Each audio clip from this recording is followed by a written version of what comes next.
Olá, tudo bem? Eu sou o pastor Mário Sérgio e eu estou aqui para conversar com você sobre Bíblia, sobre a palavra do Senhor. Porque é na palavra do Senhor, é na Bíblia que nós encontramos, que nós, ou melhor, nos encontramos com Deus.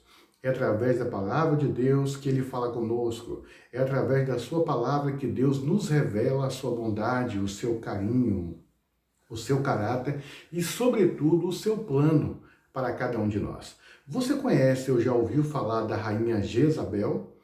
Você sabe quem foi Jezabel? Você sabe qual foi o papel que Jezabel teve sobre o povo de Deus? Você soube ou você conhece o embate, o conflito, a guerra que aconteceu entre Jezabel e o grande profeta Elias, o profeta de Deus? Eu vou te falar um pouquinho sobre essa história hoje. História essa que você viu há pouco tempo na televisão, mas que de fato não representou o que realmente está escrito na palavra de Deus, sobre a rainha Jezabel, sobre o rei Acabe e também sobre o grande profeta Elias. É sobre este assunto que nós vamos falar neste momento com você. Para isso, é necessário, é importante que você pegue a sua Bíblia para que juntos nós possamos estudar a palavra do Senhor. Pega a sua Bíblia, eu vou dar um tempinho para você pegar a sua Bíblia para a gente junto estudar a palavra de Deus agora. E aí, pegou a sua Bíblia? Tá na mão aí? Vamos ler? Vamos ler? Abra a sua Bíblia aí. Você vai abrir no livro de 1 Reis, tá bom? Número de Reis, primeiro livro de Reis, no capítulo 18, tá bom? E nós vamos ler a partir do versículo 20. 2 Reis, capítulo 18, a partir do versículo 20.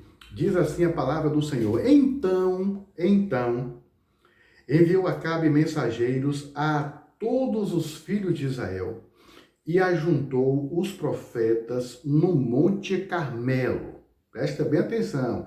Acabe era o rei de Israel, e então Acabe reuniu todo o povo no Monte Carmelo. Veja qual o objetivo desta reunião. Então, Elias se achegou a todo o povo e disse: Até quando cocheareis entre dois pensamentos? Se o Senhor é Deus, segui-o. Se é Baal, segui-o. Porém, o povo nada lhe respondeu. Então, disse Elias ao povo: Só eu fiquei dos profetas do Senhor. E os profetas de Baal são 450 homens. Deixe-nos, pois, 2 novilhos. Escolham eles para si um dos novilhos, e dividindo-o em pedaços, os ponham sobre a lenha. Porém, não lhe meterás fogo, não queimarás o novilho. Eu prepararei o outro novilho e porei sobre a lenha e não lhe meterei fogo. Então, olha o desafio agora, olha o objetivo dessa reunião, desta passagem bíblica. Então, invocai o nome de vosso Deus, e eu invocarei o nome do Senhor, e há de ser que o Deus que responder por fogo, esse é que é o Deus verdadeiro, esse que é Deus. E todo o povo respondeu e disse: é boa esta palavra é boa, apoiamos, vamos nesse caminho. Ok, tá bom.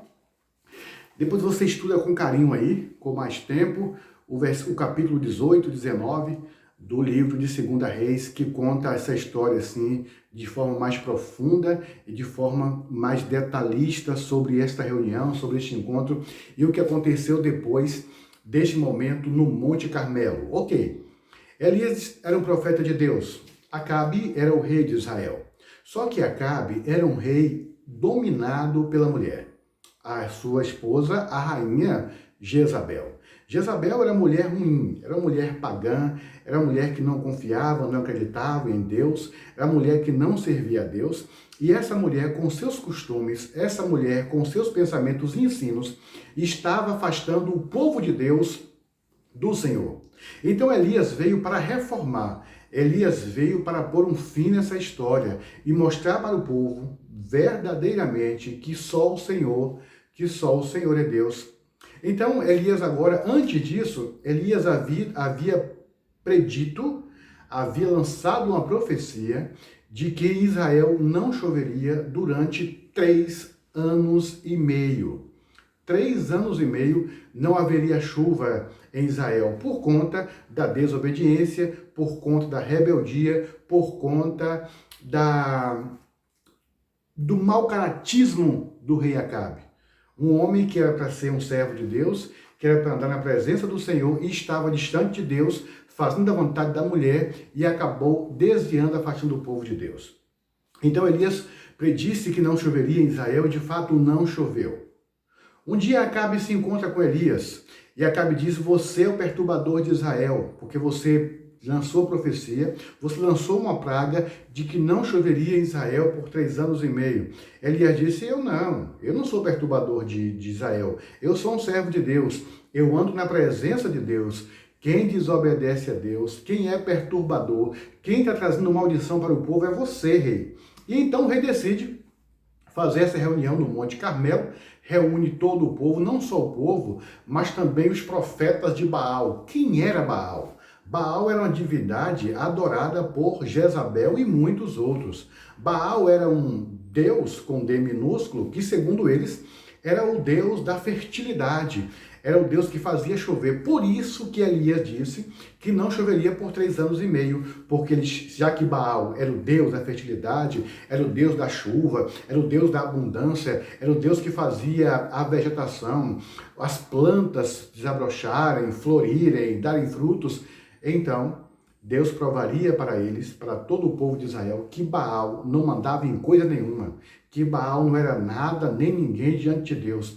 Então veio a profecia de não chover sobre Israel, como de fato não choveu. Agora, todos os profetas de Baal estão reunidos no Monte Carmelo.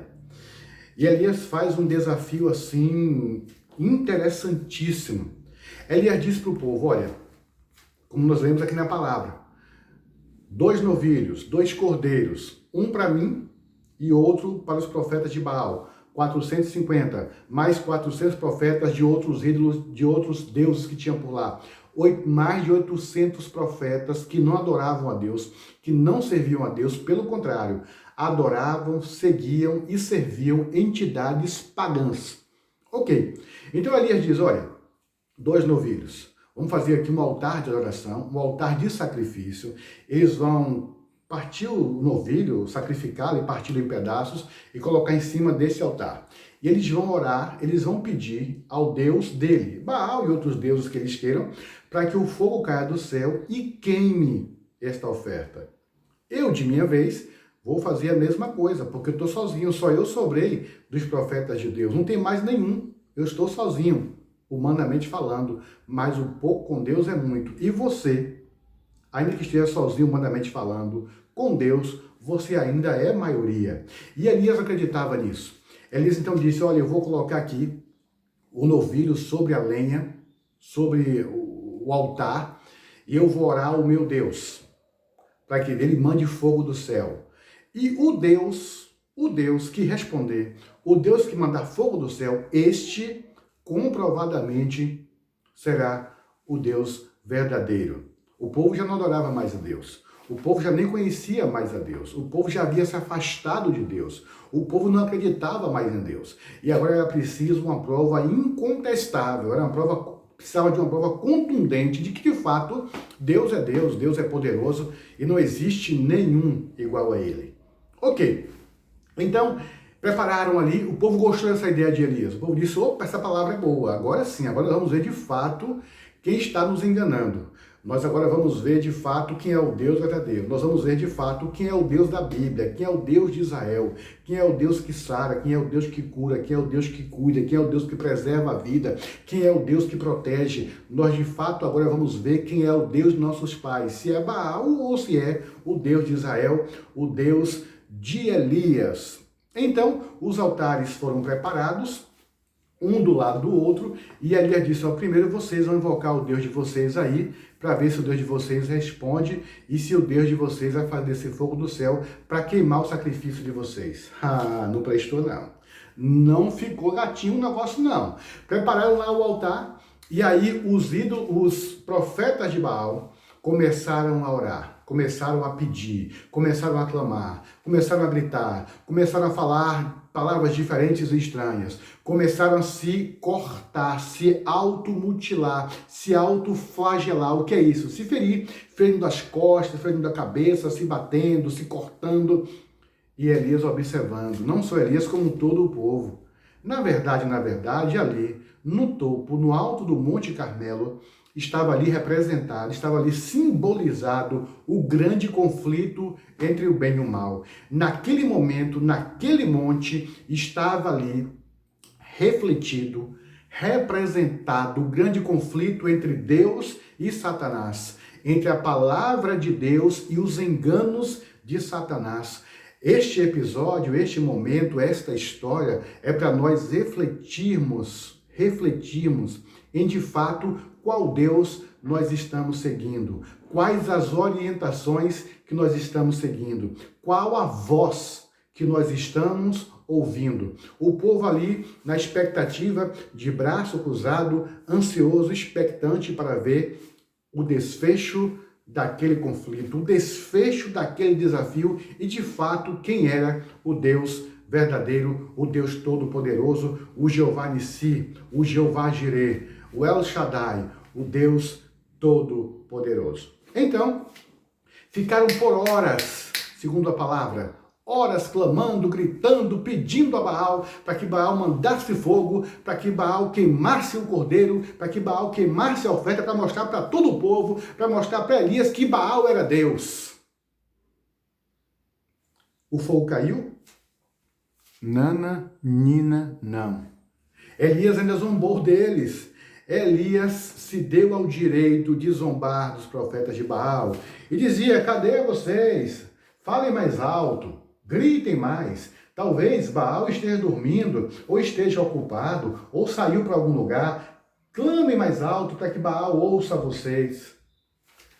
Mas Baal não ouviu, pelo simples fato de que Baal não existe, pelo simples fato de que Baal não tem poder, pelo simples fato de que Baal diante de Deus não é nada, nem diante de Deus, nem diante dos servos de Deus.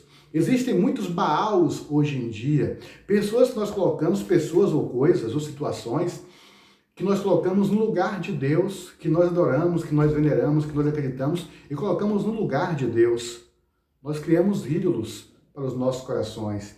Idolatria é você colocar alguma coisa ou alguém no lugar de Deus. O fato é que Baal não respondeu. O fato é que o fogo não desceu e agora, envergonhados, os 850 profetas não sabiam o que fazer. Não sabia aonde enfiar a cara. Tamanha era a vergonha, a decepção, a frustração que eles tiveram com a ausência da resposta de Baal. Baal não se manifestou. Baal não demonstrou o seu poder. Agora a bola passa para Elias. Elias, depois do altar pronto, Elias pede a alguém, pegue água, preste bem atenção. A madeira estava seca, pronta para queimar. Elias então pede água. É derramado água até encharcar a madeira, a lenha para ser queimada na oferta de sacrifício. Pela segunda vez, Elias disse, coloca mais água. E derramaram mais água na madeira, no altar, e o altar mais uma vez ficou mais encharcado ainda. E pela terceira vez, Elias disse, coloque mais água. E alguém pode ter pensado, mas agora é que não vai queimar mesmo? Agora nem se colocar álcool, nem se colocar gasolina vai queimar, porque está tudo encharcado, tudo cheio de água. É impossível que queime esse altar. É impossível que essa madeira, que essa lenha queime com tanta água que Elias colocou em cima. Mas Elias queria provar para aquele povo. Elias queria provar para aqueles profetas. Elias queria provar para nós, para mim e para você, que só o Senhor é Deus. que Ele é o Deus dos impossíveis, que Ele está disposto a realizar o que nós não podemos fazer, que Ele pode, se Ele quiser, fazer o impossível, o que é improvável, o que é impossível, o que é impensável para o homem, Deus pode fazer. E este evento no Carmelo, este evento neste monte nos mostra o verdadeiro poder, o caráter do nosso Deus. Ok. Agora o altar encharcado, a lenha toda molhada, toda encharcada. Elias coloca o novilho, o cordeiro, perfeito, sem defeito, representando a pessoa de Jesus. Ele coloca no altar de sacrifício. E Elias então faz uma oração rápida, curta, objetiva, mas direto no trono de Deus. Deixa eu te falar uma coisa. Muitas vezes nós nos preocupamos em fazer orações longas. Não está errado. Nós precisamos conversar. Nós precisamos ter um relacionamento com Deus. E a oração faz parte deste processo. A relação faz parte desta amizade. No entanto, em alguns momentos não é necessário que você fique se delongando em orações, enchendo linguiça, não. Às vezes, em alguns momentos, a oração curta, objetiva e sincera, ela vai direto no trono de Deus. Eu não sei se você lembra, quando Jesus caminhou por sobre as águas e Pedro estava no barco, não só Pedro, mas todos os outros discípulos, eles veem Jesus caminhando sobre as águas de madrugada e eles se assustam, eles gritam pensando que era um fantasma. E Jesus disse, não se assustem, homens de pequena fé, sou eu. E Pedro então disse, é o Senhor mesmo, permita que eu vá até a ti, também caminhando por sobre as águas. Jesus disse, vem. Pedro desce do barco e, depois de Jesus, Pedro foi o único homem que caminhou sobre as águas. Pedro caminha sobre as águas, mas Pedro começa a perder o foco. Pedro tira o olhar de Jesus e Pedro então começa a afundar. Pedro começa a submergir e Pedro faz uma oração. Isso, Pedro fez uma oração. Pedro diz, Senhor, salva-me porque pereço. E quando Pedro levanta a mão poderosa de Cristo estava ali para sustentá-lo, para salvá-lo. Louvado seja o nome do Senhor. Então, em alguns momentos, a oração precisa ser breve, objetiva e direto ao ponto. Assim, Elias orou. Os profetas de Baal ficaram horas orando, pedindo, clamando, apelando para o Baal responder a oração. Elias simplesmente se dirige a Deus e pede que Deus mostre o seu poder.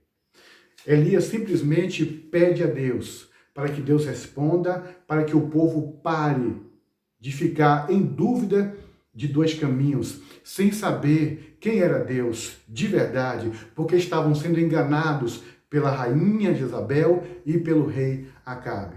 Aí então, Elias ora e todos se espantam.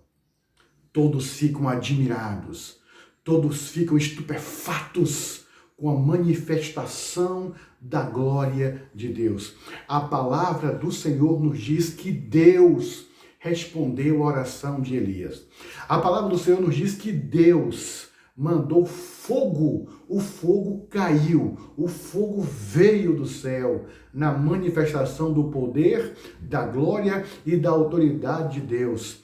E o fogo não queimou só a lenha que estava encharcada, não queimou só o novilho que estava sobre o cordeiro que estava sobre a lenha. O fogo queimou o cordeiro, queimou a lenha, queimou até as pedras e a água que estava no chão, que havia escorrido do altar. Até esta água o fogo lambeu e queimou tudo, tudo na manifestação da glória de Deus. Neste momento, diante de uma prova incontestável de que Deus é Deus, diante de uma prova incontestável do poder, da bondade, da graça, da misericórdia, do amor de Deus para o seu povo, ali agora Elias dá uma ordem para que o povo mate. Isso mesmo. Elias deu uma ordem para que o povo matasse todos os profetas de Baal. E a palavra de Deus diz que nenhum sobrou. todos os 850 foram mortos pelas mãos do povo. Depois que isso aconteceu, depois que o povo acreditou, depois que o povo creu que de fato Deus é Deus e não há outro acima igual a ele, Acabe volta para casa envergonhado, frustrado, decepcionado com a ausência da resposta de Baal e a demonstração do poder de Deus. Acabe era para estar feliz, era para estar radiante, era para estar cheio de júbilo no coração. Mas Acabe chega em casa e diz para Jezabel tudo o que aconteceu. Jezabel era muito má. Jezabel era mulher ruim. Jezabel era mulher de mau caráter. Jezabel era mulher que não valia nada. Jezabel, então, manda um recado para Elias. Olha o recado que essa mulher manda para Elias. Ela diz assim, olha, vá lá, chamou o mensageiro, disse, vá lá, diga para Elias que assim como ele mandou fazer, assim como ele fez com os meus profetas, matando os meus profetas, amanhã, nesta mesma hora, ele não vai estar mais vivo. Daqui a 24 horas, daqui exatamente a um dia, Elias vai morrer porque eu vou matá-lo. Eu vou arrancar a cabeça dele. Eu vou acabar com ele. Vá lá e dê esse recado para Elias. O mensageiro foi e disse, profeta de Deus, Jezabel mandou dizer para o Senhor que amanhã, essa mesma hora, o que o Senhor fez com os profetas de Baal, ela vai fazer com o Senhor. Se prepare, porque a sua casa vai cair, profeta. Elias era um homem, um ser humano, como eu e você. Ele tinha as mesmas inclinações que nós temos. Ele era pecador também, porque todos pecaram. Elias era pecador. Elias tinha as suas fragilidades. Elias tinha as suas debilidades. Elias tinha as suas dificuldades, como todos nós temos.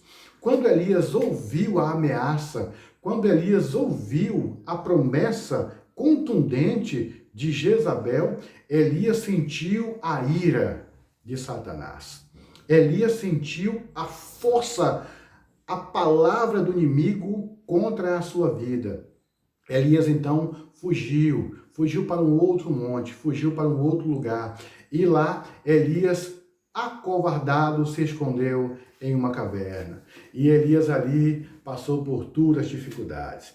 Elias ali começou um grande conflito interno. Elias ali começou a questionar o seu ministério, começou a questionar a sua vida, a sua relação, a sua caminhada com Deus. Veja bem, depois de uma demonstração incontestável do poder de Deus, Elias agora consegue questionar se de fato Deus estava com ele, se de fato ele estava no caminho certo.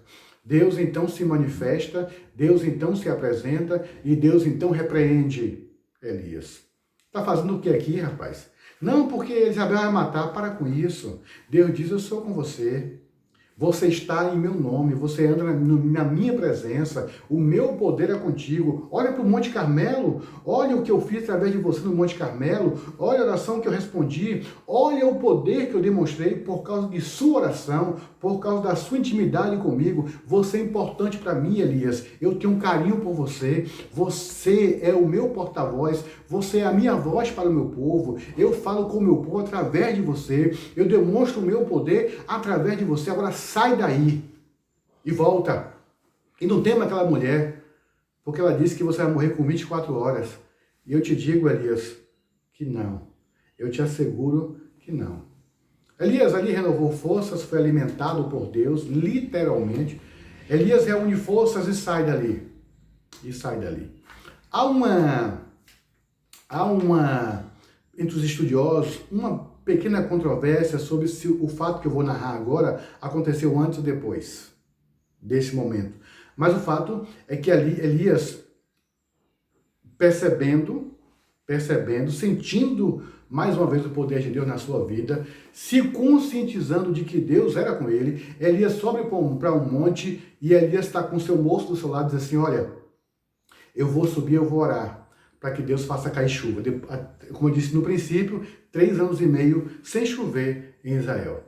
Elias sobe e Elias, o homem de Deus, um homem que andava com Deus, um homem segundo o coração de Deus, um profeta do Senhor, um homem que que buscava a Deus diariamente, que tinha a palavra, que tinha o poder de Deus no seu coração, Elias ora 7 vezes.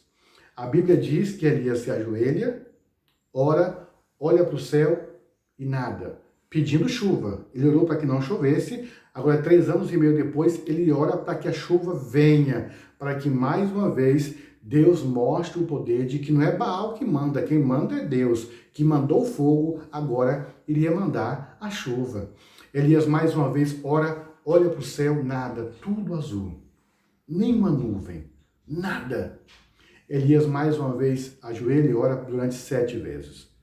Na 7ª vez, Elias se ajoelha, ora, pede que Deus mais uma vez demonstre o seu poder, que se fizesse a vontade de Deus e não a dele, e Elias levanta, ora, e Elias vê longe, bem longe, lá no horizonte, uma nuvem, somente uma nuvem.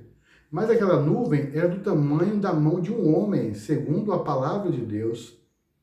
Elias então olha a nuvem e vê a sua oração respondida, mesmo antes de o tempo nublar, mesmo antes de formar o temporal, Elias já sabia que a oração havia sido respondida apenas com aquela mão, com aquela nuvem, que é do tamanho da mão de um homem. Elias então corre e diz para Acabe, olha, você vai se molhar, porque a chuva vai cair. E de fato, o temporal caiu. A chuva caiu. Deus respondendo à oração de Elias, primeiro para mandar fogo, depois para mandar chuva. Jezabel, então, tentando cumprir o seu intento e a sua promessa, não conseguiu. Fracassou o seu plano de matar o servo de Deus, porque Deus havia dado ordens aos seus anjos para guardar o seu servo aonde quer que ele estivesse. Você sabia que Deus dá ordem aos anjos dele para proteger você? Isso mesmo. Tem anjos ao seu redor. Deus manda anjos proteger o seu povo, proteger aquele homem e aquela mulher que anda em sua presença, que é pecador, é verdade, que comete erros, que às vezes desanima como Elias desanimou, que às vezes fica triste, que às vezes tem medo, que às vezes teme as situações, os problemas, as pessoas ou as dificuldades da vida. Deus entende a cada um de nós, mas ainda assim, mesmo pecadores e falhos, quando clamamos, quando buscamos, quando andamos na presença do Senhor, Ele dá ordens aos anjos para se acampar ao nosso redor, para nos proteger em todo o nosso caminho. Aí você pode perguntar, mas pastor, e Jezabel? Que fim levou Jezabel? O que aconteceu com Jezabel, já que ela não conseguiu matar Elias? A Bíblia diz que Jezabel estava na janela e que alguém mandou empurrá-la da janela. Jezabel caiu da janela, se espatifou literalmente. A Bíblia diz que o seu sangue, quando ela caiu da janela abaixo, o sangue de Jezabel era um sobrado e o sangue dela se esparramou, respingou, essa é a palavra, por todo ao redor de onde ela havia caído. E Jezabel então morreu. Os cachorros comeram literalmente o corpo de Jezabel. E Elias, pastor, Elias não morreu. Isso, Elias não morreu. Jezabel disse que Elias morreria com 24 horas, mas Elias nunca morreu, andou com o Senhor e foi arrebatado para o céu. Leia a palavra, leia a Bíblia, ela contém histórias, ensinamentos preciosos para mim e para você, em nome de Jesus.